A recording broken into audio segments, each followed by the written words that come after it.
Yeah, it's like on the New Jersey episode, I can't be. It doesn't matter what I say. In this household, he's a goddamn American hero. Okay, I have the YouTube page up, and I'm watching it to see. Something's happening. We're live. Hey, we are live, everybody. What's up? Welcome to the Kickback Committee Happy Hour. Happy Baby Friday, everybody. I'm Susannah Fuller. Today, this happy hour is comprised of David Gass, Tom Bogert, and Heath Pearce. What's up, guys? How we doing? We're doing good. Suzanne, are you coming to us from around the fire, like a ghost story? Is there a flashlight? Once upon a time, on a cold, stormy night. No, so the story is that I am here in East Tennessee, and there are some really, really crazy, nasty thunderstorms moving through. And about an hour ago, the power went out. And so I found these, my mother-in-law, God bless her, she sent us these like lights like this for such occasions. You never know when you'll need them. Yeah. Exactly. So she sent us like a whole survival pack. Those are so inconveniently big, and in like very doomsday, like you're gonna traverse hundreds of miles with that before it's causing you any issues. I know, exactly. So they're actually coming in handy, and I'm using my phone as a hotspot so that I could partake in this happy hour. And if that isn't dedication, I don't know what is. Cheers to us. Yeah. Thanks, guys. Also, can I quickly give a shout to our fearless leader, John Parker, who bought me this hat specifically for these happy hours. And it says, if you're not drinking 13 beers with me, then you're drinking 13 beers against me. So these are words I live by. For New Jersey week is also pretty fitting. It's Thursday. There's no neutral space. All right, Thursday's on the shore. Oh my God. No, this is gonna be a very fun hang. We've got a lot to talk about. As Gus mentioned, we're gonna chat on all things New Jersey because Tom Bogert is he is basically Mr. New Jersey. Like they should erect a statue of you somewhere in the state. He didn't even know we were doing this. He just is wearing an Asbury Park jersey. That's just a casual thing. It's the perfect. UFC Monmouth hat over here too. Gotta represent. Look at that. That's nice. And then obviously we've got a couple of friendlies for the U.S. men's national team coming up on Saturday. They will take on South Korea, and then on Tuesday they face Japan. And we are so blessed to be in the presence of former U.S. men's national team defender Heath Pearce here today to share his wisdom and insights, and hopefully some tremendous stories. We heard one in our little pre-production chat about can we just talk about it, because I think it was I feel like the people should hear this. We were talking about the spitting incident. Heath asked Tom if we know if there's any punishments yet from this Leagues Cup debacle that we saw where Luis Suarez spit on the Seattle Sounders staffer. And Tom's like, I don't know. There's, I'm still waiting to hear. Tom's like, watch my 15 hits about this over the last 24 hours. Hey, like if Tom doesn't know. Suze, real quick, I said the alleged spitting. I think we moved past that. You can see it. Okay. You can see it on the frame. I just saw. I respect the journalistic integrity. About alleged. That's excellent. Excellent journalistic integrity. Until you felt the warm liquid on your body, you can't say whether it moved or not. I could see the sheen, of the saliva. So, for me, that's pretty definitive. But we asked Heath. One of you asked Heath, have you ever spat on someone? And Heath was like, no, but what did you say? You kind of wish you had channeled your inner baddie a little more. Yeah, I don't know if I said inner baddie. I don't know if that was the words that I used, but I did say that if there's one regret I had in my career, and it's not really a regret, it's just more of a personality type or something that I found hard to develop, which was a willingness to master the dark arts.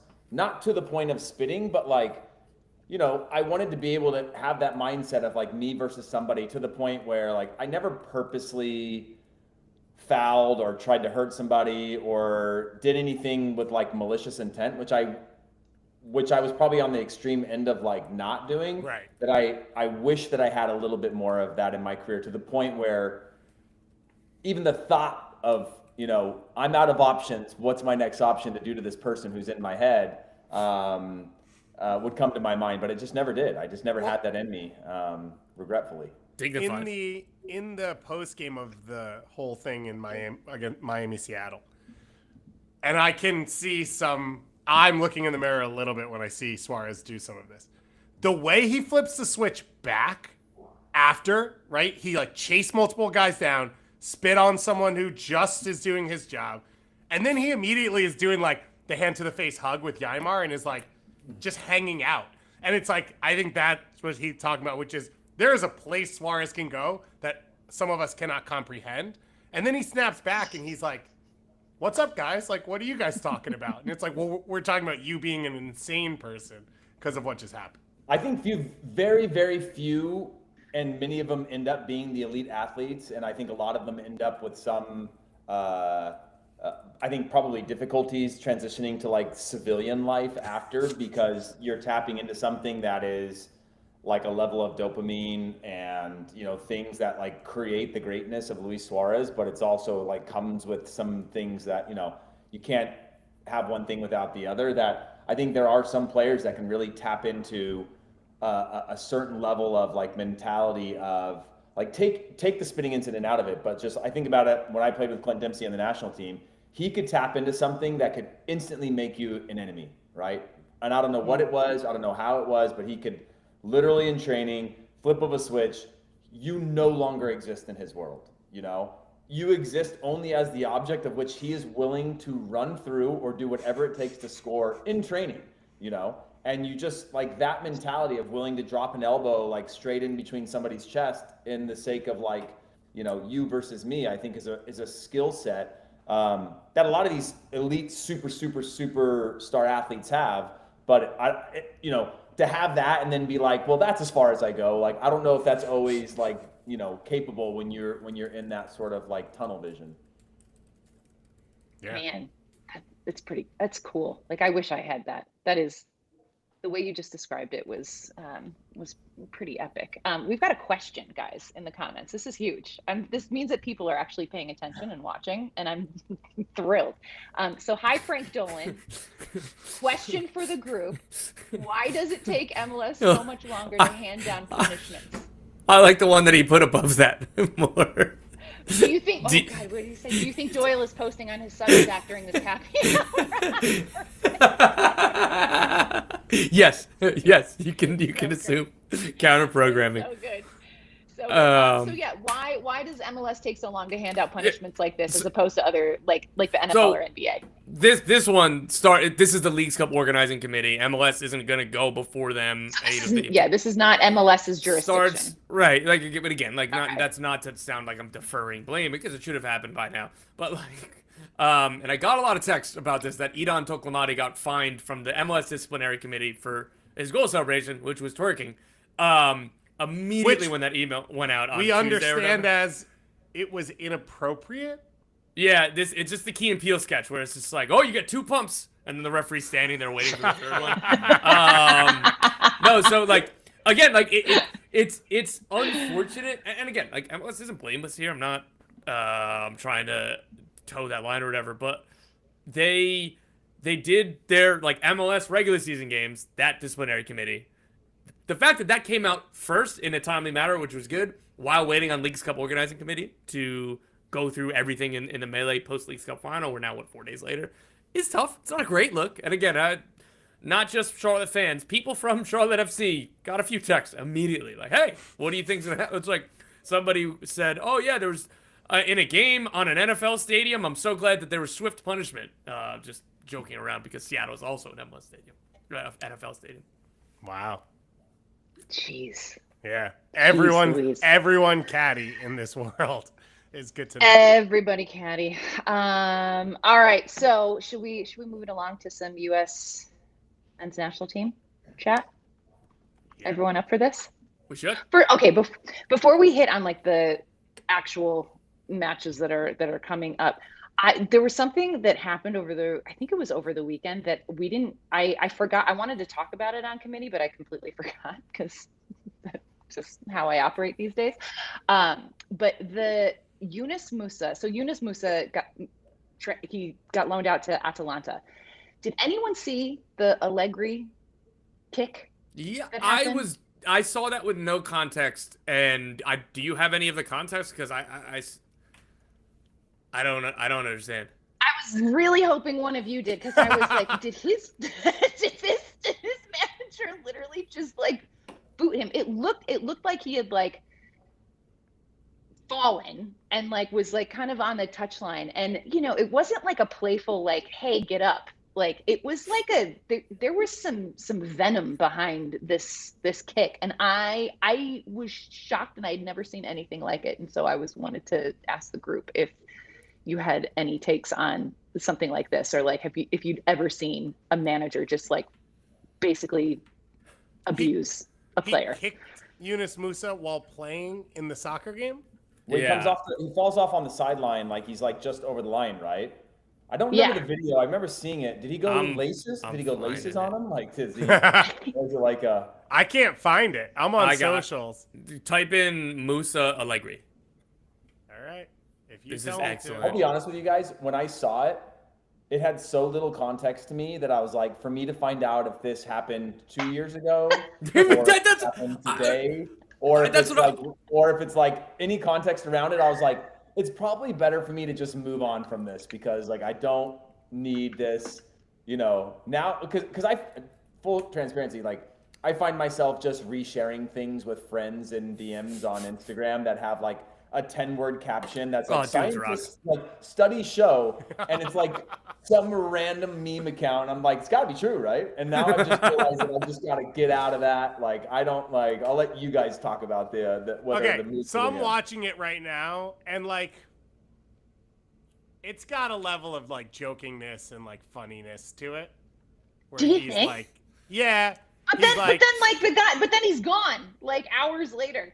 Yeah, he does not help him. I have no idea when that happened. But it would be, this is him on Milan, right? Yeah. Exactly. But he was playing, like he was literally like, I think he started for them. Yeah. At the weekend before the move. I don't know. Anyway, I just thought I had seen it, and I was like, what the hell just happened? And I wanted to bring it up and ask the group, because I was shocked. You're with the connective tissue on some drama, Listen, I got to keep my finger on the pulse. Really, I live for this shit, like this is, this is very on brand for me. I need to get to the bottom of everything. Spooky story for Suze. Around a campfire. We're actually putting in a fire pit in the backyard, so like one day I could actually like do like spooky soccer stories, which I think would be JP would be fantastic. In the comments, already building up a plan. Oh, I'm ready. I'm here for it. Okay, so we was it Tuesday? Yeah, Tuesday we did our latest kickback committee episode. We had Matt Doyle on, and Heath, we were talking about players on the U.S. men's national team heading into these two friendlies in this camp right now that had the most riz, and we, I think we landed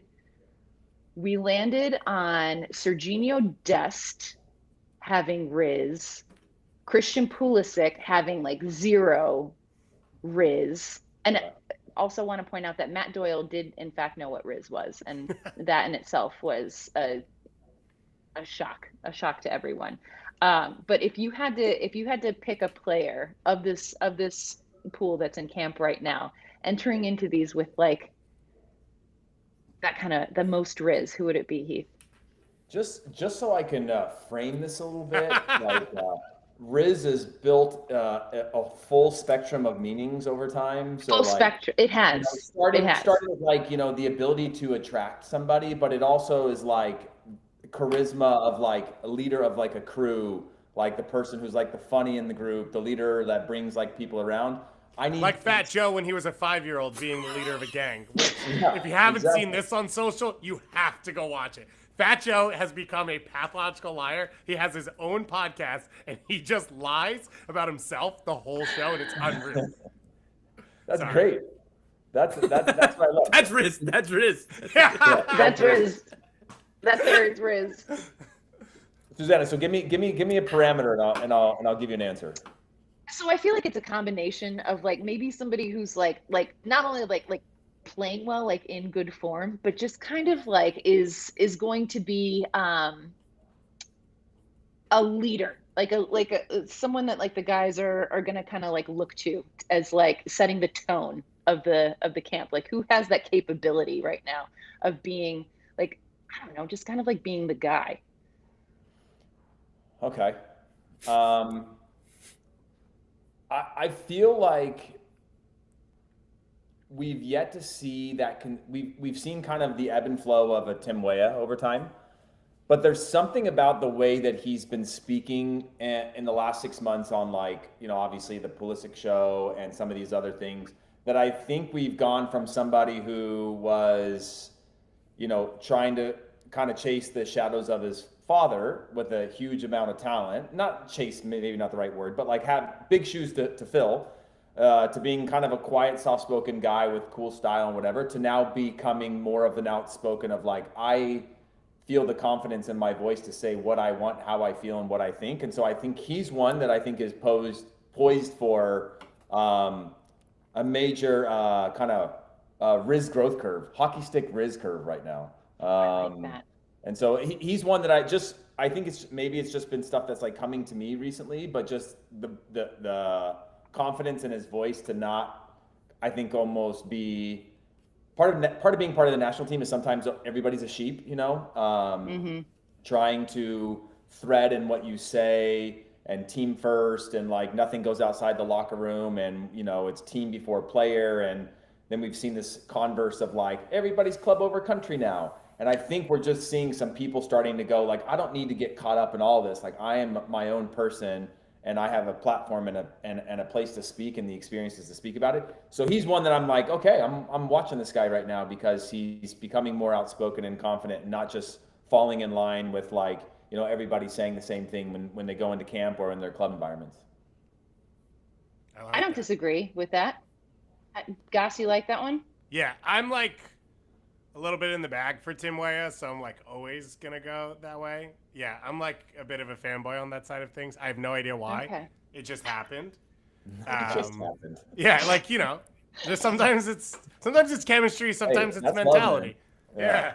Yeah. You just can't help it sometimes. But I have said this a lot of times. I think so on the field, which is not the point of what we're talking about, I think this is hard to say because of the Panama thing where he punched a guy in the head for no reason and That's lost in Riz. the game, which lost. He did that. We're on the New Jersey Riz? episode. What? We're on the New Jersey episode. We are on the New Jersey episode. That's Riz.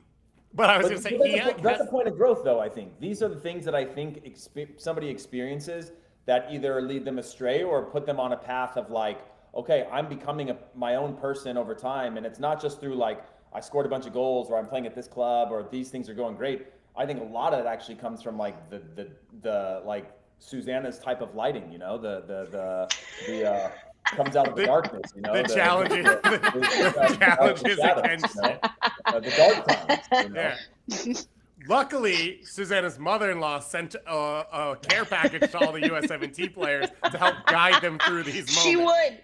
Oh my God, believe me. Let's line up the s'mores packs with the power bars and the lights and set up. But yeah, no, I'm a huge fan. I think on and off the field, and like we talked about it on the show today, which is live on YouTube right now if you need a little promo, but also you can listen to via podcast when it comes out in a little bit, of like what Christian Roldan will bring into the group. And we can talk about like Tim Ream and Roldan and all of this. Someone of the generation that was called golden, which was false, but whatever, has to be the person at some point. And I think Tim Weah, to all of the reasons Heath said, as well as just where he sits in the group, his relationships, whatever, I think he's a pretty good candidate to be that person. Tom, do you think we can take credit for the Christian Roldan?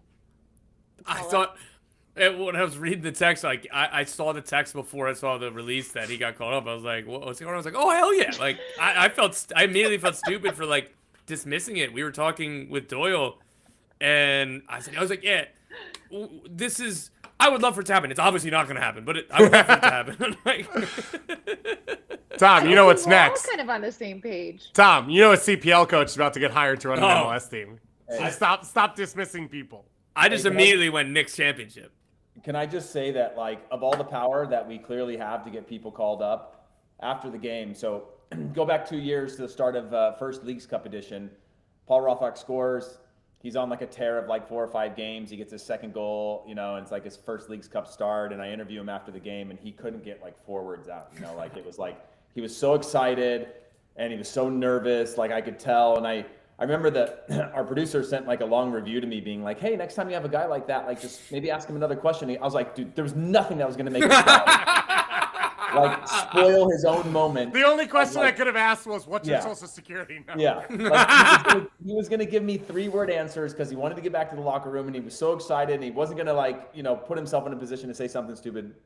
I sent him a message after they win Leagues Cup. I don't follow him, I don't know him, I don't whatever, and I sent him a message like, "Hey man, it's been amazing to see your growth since like, you know, that goal and like your stuff within the team." Left me on red, guys. Left me on red. He read it. But that's what we want. That's the American star I want.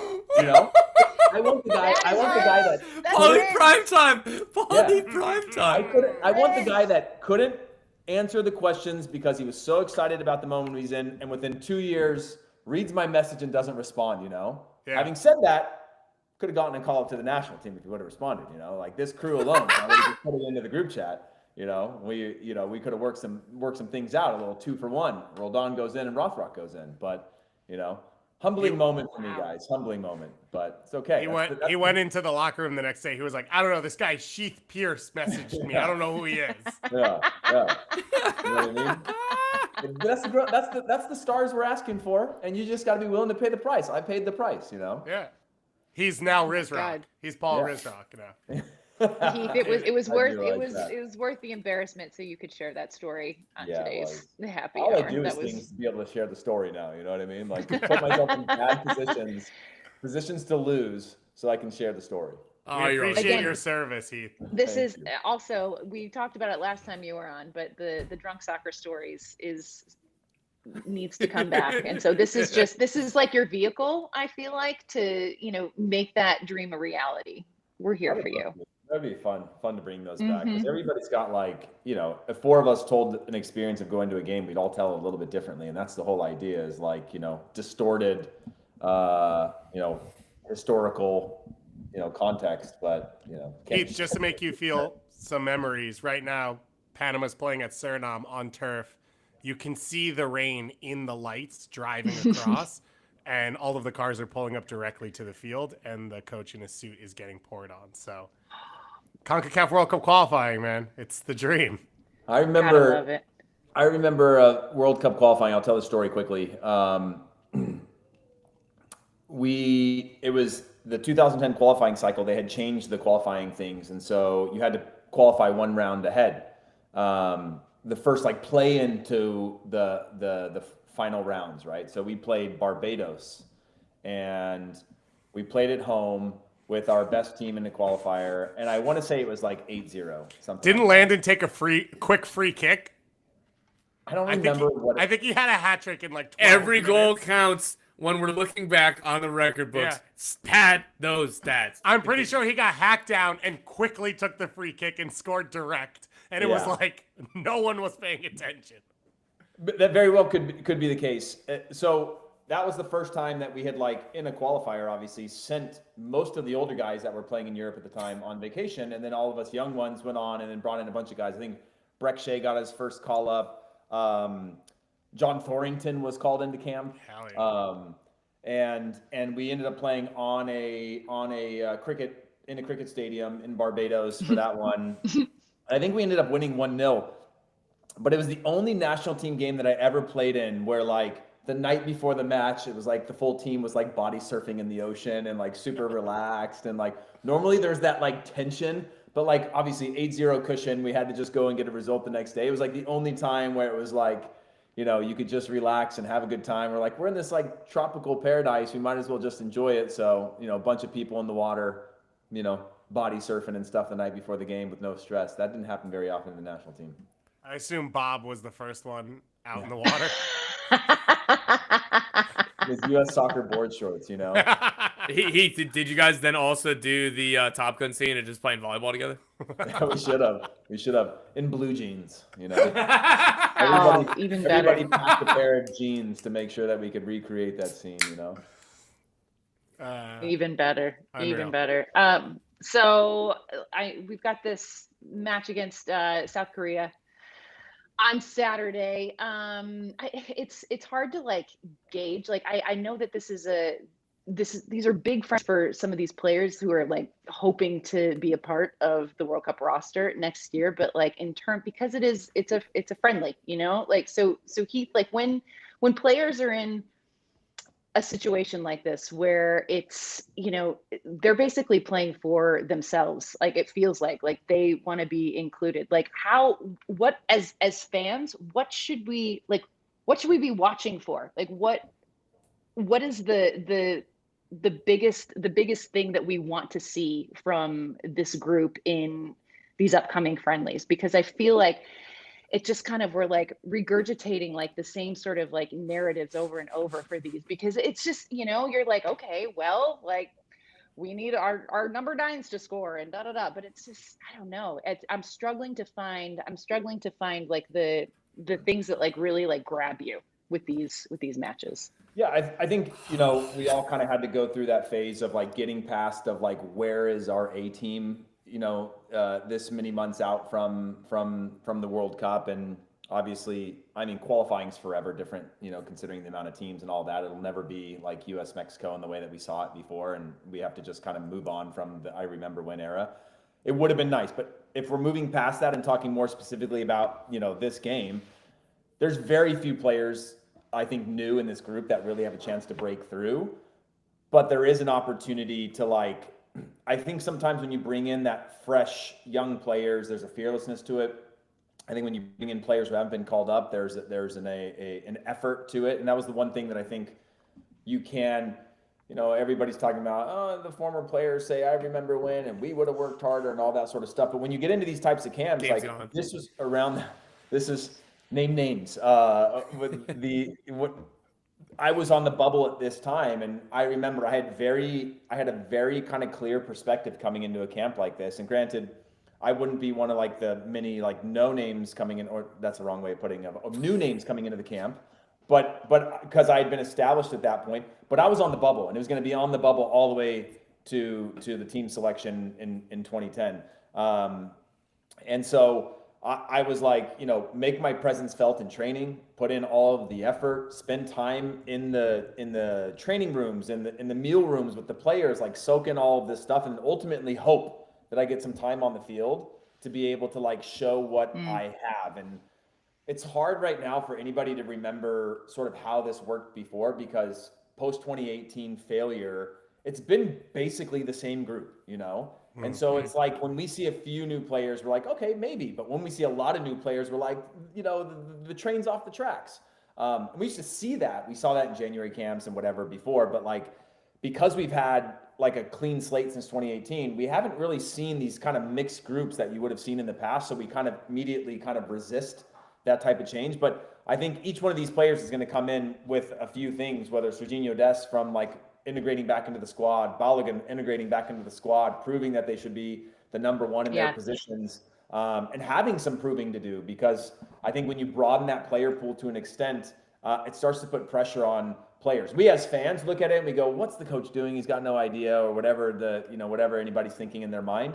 But within the camp, like that's fearful. If you're a bubble player, you're coming back from injury, you're on the fringe, you're all these things, and you see new players coming in. I remember when new players came in, they had a lot of bite, a lot of fight, and you're like, man, that guy's a little younger, he's a little faster, he's a little more powerful. And then by day 2, he's like, oh, I can hang with these guys. And now he's a little bit better. And so that breeds, I think, really, really good competition in the camp that you hope translates into the match day. And then we start to hope a little bit more about like, oh, could he actually in the next 6 months break into the team? But more than anything, I think it's about the future. The other thing you mentioned, like, you know, not really having a ton of churn in the roster since 2019, 2018, all of that, is like back in the day, you're also trying to like find someone who's emerged later, who's in form that you're trying to hit, which I think we kind of went into a 5-year process of like, well, if you weren't a national team player because you weren't good when you were young and all these guys are young, then you're never going to get in. And then you think back and it's like, well, Herc Gomez worked in 2010 because he was in form, and Matt Beasler in 2014 and Kyle Beckerman. And like, we haven't done that in the last 5 years because it's been like, if you're not younger than these guys and you're not going to be here for the future, why are you coming in? Where now we're in the end game of like, if you can help us steal 1 point in the group stage in 9 months or 11 months, whatever it is, like, then you have a shot of coming in. And that's where like, I don't really think Tristan Blackman's a national team player, but you know, if he's in form for the next 4 months and he comes in and he does a thing that Pochettino likes, then maybe there is an opening because there is enough structure of other players that it's like, okay, what else fits into this? Which we just haven't really done in the last 5 years. And 2022 was more like, what's the future? Who's here for the future? How do we build the program towards the future? Yeah, I just had one more thought on that. And for me, when I look at that, I think you're absolutely right. And it was like an invested project into a core group of players, right? But if you look at 2010, like you said, Hercules Gomez, you had Edson Buttle, you had Robbie Finley, all guys that found form just before it. And I think constructing a roster, especially with these expanded rosters for a World Cup, like you're going to have your core guys, and then you're going to have those guys that are like peak form, peak point of their career, where you're like, Kyle Beckerman, I don't need a 9 or a 10. I need a 7 every single game, that I know that when I get that little butterfly in my stomach of like someone's eating us up, someone's eating us alive, we've got gaps in the middle, I want to put him in, and he is not going to play outside of the parameters of his game, right? He's going to do exactly what I know he's going to do. And then you have a few of those flyers on attackers that are like, you know, what could or should have been the Wando 2014 moment of like, I put the guy in, he hasn't really, you know, he's not contributing, but he's the guy that I want in the 90th minute. And you can start to have a few of those players that like, if this happens, then I call upon that guy, that fall maybe outside of your roster build, that maybe you're bringing back then. It could literally be, like you said, a guy that you bring in because you're like, this is the guy who's going to bring this group together off the field, you know? It's a locker room guy, it's experiences, it's, you know, sometimes you have that in your staff or in your team. But when you're constructing a much Paul Rothrock not responding to people's messages because he's got rings. Like, shows maturity, not responding to Joker Heath Pearce, you know, bring him in. I think you can construct things in a different way. And yes, there's some players that are up and coming, but you always want to have the players kind of lifting the floor of when they're coming in. And then you also have to look at like, who's going to be that guy that's on 11 goals or who's playing every single game and has one of the top rated sort of like passing completion or balls won or those types of things where you're like, okay, he's got this thing that I can actually trust on game day and not on speculative hype, or if he gets good enough, he's going to be a star for us type of thing. Yeah. I think that's a good point too. Like this like infatuation and correctly of like thinking long term, became obsessed with potential. What could this be? And I think that even clouded some of the expectations or analysis of the 2022 World Cup. Like, I don't think that the U.S. national the team... expectations was that they were going to win the World Cup because players played in Europe. And I don't think that they underperformed. I don't necessarily think they overperformed, but like they met expectations, like getting out of the group and performing well in the round of 16 and losing to straight up a better team. And again, with a very, very young team. And the idea was to take another step over the next 4 years, which has not happened. But we got obsessed with like, oh, well, in FIFA and Football Manager, if you sign a young player that has potential, he always reaches it. And again, we all, like, I thought so too. Gio Reyna was supposed to be hitting like one of the marquee young rising talents in Europe, like he was in 21-22, and it hasn't worked out for him that way. And that happens, right? But we got too infatuated with potential and what, like, potential versus what are they right now? And to Heath's point, like, you need players like now too. Like, there are guys who, maybe they're more talented, but like, hey, like, I think this comes back to the Christian Roldan stuff too. I think he's a really, really good option right now. No, he's not gonna do what even Weston McKennie or him, like that. You could talk about that of who's gonna help you win more tomorrow. You're like, Roldan has a decent argument, and you go further down the list, and like, there are younger players that will have brighter futures or have air quote more talent, more potential. Well, Christian Roldan's really, really good right now, and that could be helpful. Amazing. agree. I feel better. I feel better about watching.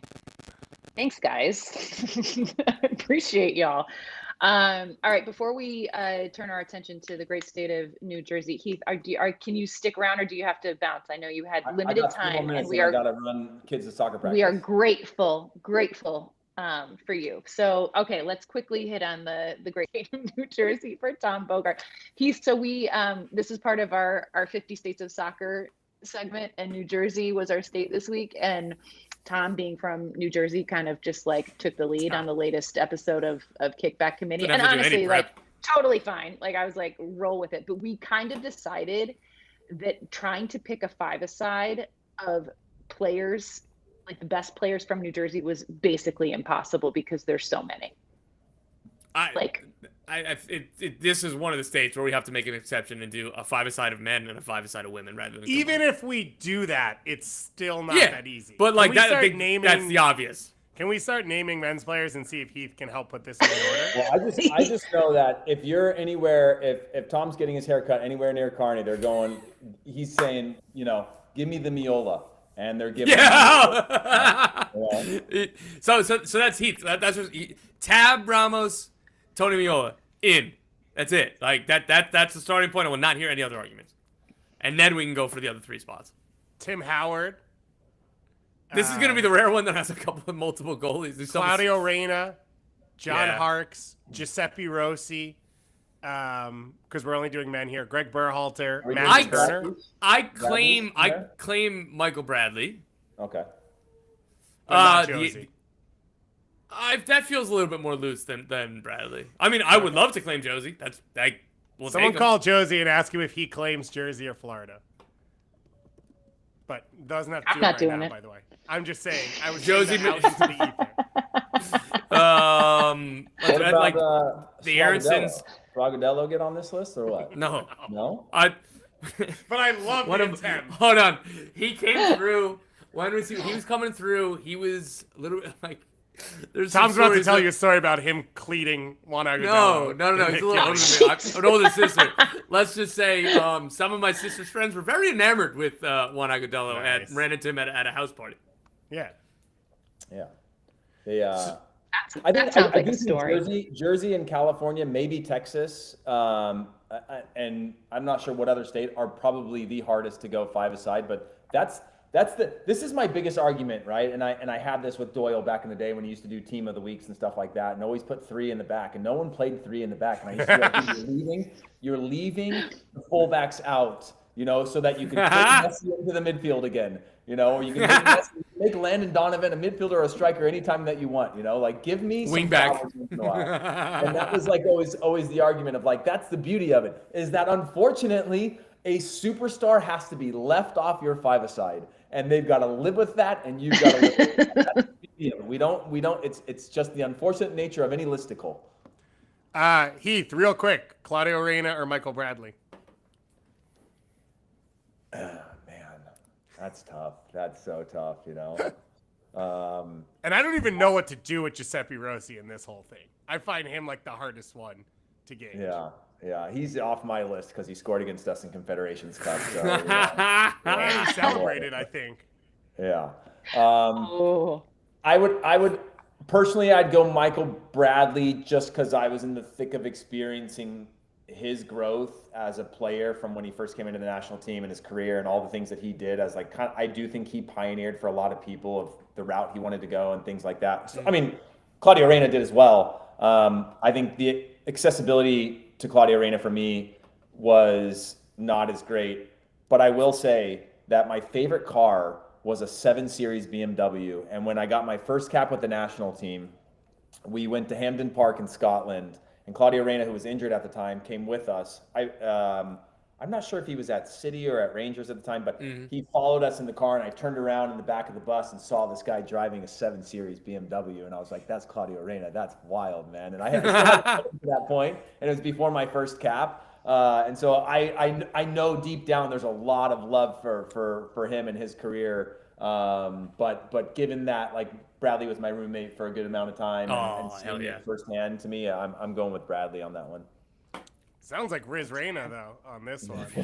Riz Reina, definitely with that card. Only Gass can put Riz into any name in the history of like he will find a way to fit Riz into a name. No matter I'm the what. Rizster. Everyone knows that. God damn. The Rizster. Oh God! And on that note, Heath. All right, Heath, thank make you, sure that buddy. your daughter's at Legend. U7 camp. Go 2-footed into everything. Oh yeah. That for kickback sure. committee said you win now or you never Yes. come back. Every ball, every Instill time. that in You them live now. vicariously Heath. through your kids like I do. You don't think I'm instilling, hey, don't actually spit, but I want you to push yourself to the point that you're so mad at that person that, like, go to a place that I couldn't get to, Yeah. Hell yeah. Be dark. Oh yeah. Legend. Top-notch Therapy's dad gonna get behavior. expensive. All right, guys. I'll see you. Bye, Heath. Bye, Heath.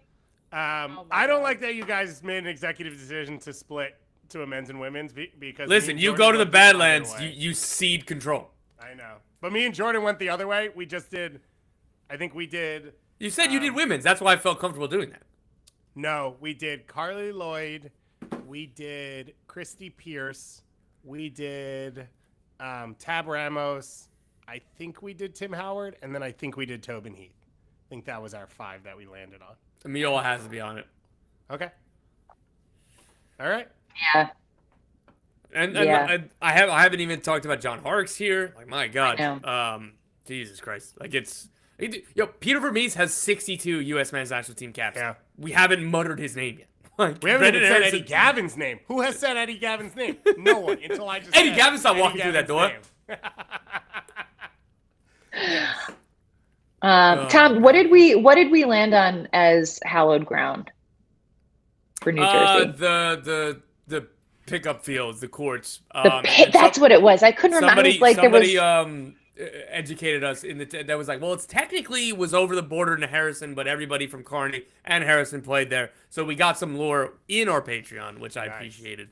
Okay. Again, I've only I talked to like Miola doesn't play in these, or like he says like they're still going strong on like holiday games for just all the guys who are from there and their families and the kids and everything, and he's because like I do a pickup game started with my dad and his friends and me and my friends on Thanksgiving, the morning of Thanksgiving, and the morning of Christmas Eve, and I was talking to like Miola about that, and he goes, "Man, we rent 3 fields in Kearney. Like he's like we do the same thing. Like that's awesome." So like he says it's still going strong, and my God, That's cool. What a legendary area. I like that. I like that a lot better than Red Bull Arena. Well, whatever it's called now. Old Giant Stadium. Whatever. There's this thing called the Walsh Cup. Has anyone heard of this? There's a family, the Walsh family, who like everyone played soccer. It's like multi-generational. I think the youngest son ended up on the Red Bulls, and they played in their backyard once a year, and like USMNT players would like fly in to play. Nah. I think Vermees and Alexi and all of them, because they were Rutgers guys, like would show yeah. up. I know about it happening in like the 90s and 2000s. I don't know if it still does, but that kind of reminded me of that. I'm throwing Fort Dix in there because I used to have to go every July 4th with my youth Jesus. soccer team and play Those were miserable tournaments there. Dog shit fields. Yeah. Are you kidding me? I've played so many Fort Dix tournaments. Christ. Yeah, and the Teaneck Armory. That was my other one as well. Oh, the Teaneck Armory. Classic. Oh, man. Tom, this what was about- one oh sorry. Oh, go ahead. No, go ahead. The You've rival got the state. rundown. I my words, I started laughing, and like, God damn it, I'm gonna have to re-say this again and really gonna sound like an a-hole. I played for ODP, Team New Jersey, and so that's a pretty good barometer of what other states were. We hated everybody, and fucking everybody hated us. Like, it didn't matter. So Okay. New Jersey versus everybody. Yeah, love that. Oof. We already know Darcy's Tavern for bar. Yeah, he knows it. I don't know if you shouted out Mulligans, but Mulligans did. in Hoboken, and then Hoboken. I said Katya's, which R.I.P. and Katas, Titanic. oh my God. R.I.P. as well. Katas, I would go there and get a sangria bucket. I would go to Red Bulls games in college because I went to school 15 minutes away. I would go to Katas before every game. Yeah, me too. And then I learned about the Portuguese places in Newark, and then I started Ironbound. going- Oh, God. Yeah, and Titanic was my spot, but Titanic has closed, so we move on and we try and find new ones as we go. Lore player, I had an answer for this one, which we did get on social media. I believe it was from Fake Pitchbot, who we love. Another New Jersey. I don't know that person's identity. I wish to. I would never ask them so that I could always have plausible deniability. I'm gathering that they're very familiar with the New Jersey scene. And they said Dilly Duca, which I love. Dilly Duca, if you ever talk to anyone who played, first of all, had swag, like played in a way that was exactly this. Everyone always says it's the best player they've ever seen. And like, these are people who played pro and played with him. He was the best player in training, all of this. And you didn't like fully see it at the top level, but everyone is like, he was the Messi of New Jersey. And he should have been national team and all this stuff. So Dilly Duca gets put in there as well. Yeah, on the show, I said Alex Ramos, Tab's son. He's my age. So he was phenomenal. And he's doing phenomenally currently. Wow, we love that. Full circle. Suze, I assume you're going through electricity and internet issues. I don't know if the electricity came back on, but like all of a sudden my AirPods like went out, but then I could hear you guys through these. And so I put these back on. I don't know what's going on. It's honestly, it's a little bit Metaphor chaotic. for life. Well, okay, so Jeez Louise. we only have a graphic to do 5 players. So we're going to have to figure that out, but we can do it afterwards and be done. And let everyone finish off their Baby Fridays. Baby Friday. Guys, I think the power's back on. I feel like I heard a beep. I feel like I heard a beep downstairs. I'm really I don't know excited. if this is just I don't know if this is my screen or if this is everybody watching. Suze, it was delayed her audio or her movement. So I heard somebody whisper Baby Fridays and Suze was just like this and I was like, oh my God, was that actually a ghost? I feel like the soccer ghost stories is a good idea though. I feel like we need to workshop something. We'll have a little brainstorm. Yeah, JP's he already said in the chat he's working on it, so that'll happen. This is gonna be gold. I can feel it. Yeah. On that note, guys, thanks for joining us for this Baby Friday happy hour. Tom, I hope we did New Jersey proud. Thank you for all your incredible and very important contributions. We couldn't have done this week without you. Suze, Gass, it's good to have you back. Yeah, still joining in a middle of a storm and a power outage. That is a woman who will not quit. No excuses. She gets the job done. You love it. That's right. And remember, if you're not drinking 13 beers with me, you're drinking 13 beers against me. I leave you with those parting words. Everyone, enjoy your Baby Friday. Have a fantastic weekend. Go US. We'll see you.